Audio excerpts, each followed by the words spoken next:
So you got your concealed carry license, you've got a gun that you like, and maybe you even went to the range a few times. Congratulations, but owning a gun doesn't make you a protector any more than owning an electric guitar makes you Jimi Hendrix. Sorry. I'm sorry. If you're like most concealed carriers, there are still 3 things that you have to do in order to truly protect yourself and your family. And if you don't get all 3 of these right, then it could cost you your life. Let's talk about it.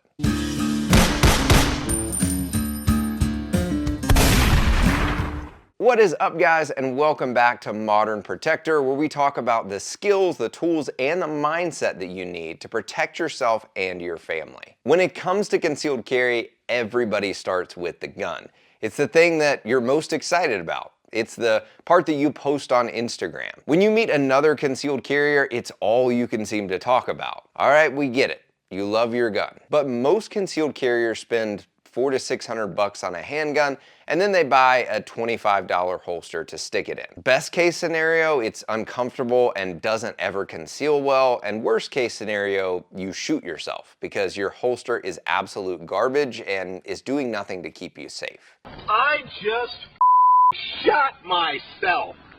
The first thing that you have to do when you get into concealed carry is carry the right holster. You need to be carrying in a good quality kydex holster that is made specifically for your gun and your carry position. It should not be cloth, nylon, or leather. It should never be a universal holster for every carry position. These never work as advertised. It just means it's garbage no matter where you carry it. Get yourself a quality kydex holster that follows the rules of holster safety that is meant for your specific carry position. The second thing that you have to do to protect yourself is carry more than just a gun. Like I said, everyone wants to start with the gun because it's exciting and it's fun. Everybody loves to go to the range. But it's actually the everyday carry tool that you are least likely to need. Now, I'm not saying don't carry a gun. You definitely should, but you need to carry more than that. You know what's not as exciting, but just as important? Chest seals and tourniquets. Medical emergencies are way more common than gunfights. Whether it's a car crash, a bad fall,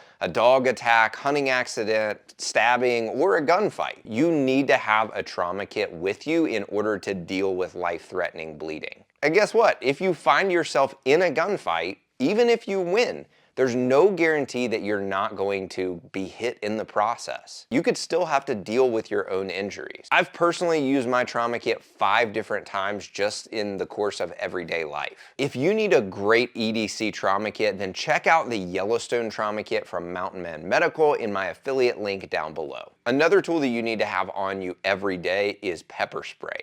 Not every fight is a gunfight. In fact, most assaults do not involve a deadly weapon. You need to have pepper spray on you for when you need to protect yourself against a threat, but a gun is not justified. The one that I carry every day is Palm pepper spray. I'll put my affiliate link for them in the description down below. The last thing that you have to do in order to protect yourself well is get training. I know half of you just left the video. Training isn't cheap, it takes time, it takes effort, and it may even require you to travel. But training with a good quality instructor can make you so much better with your gun in a really short period of time. Not only that, but there are pepper spray courses, there's trauma medical courses, jujitsu courses, verbal judo courses, and scenario-based courses. There are so many different types of trainings that can make you an incredible force to be reckoned with. It will test your head and your mind and your brain. I know this sounds weird coming from a YouTuber, but you can't just watch YouTube videos and expect that that's gonna make you an amazing protector. It's not.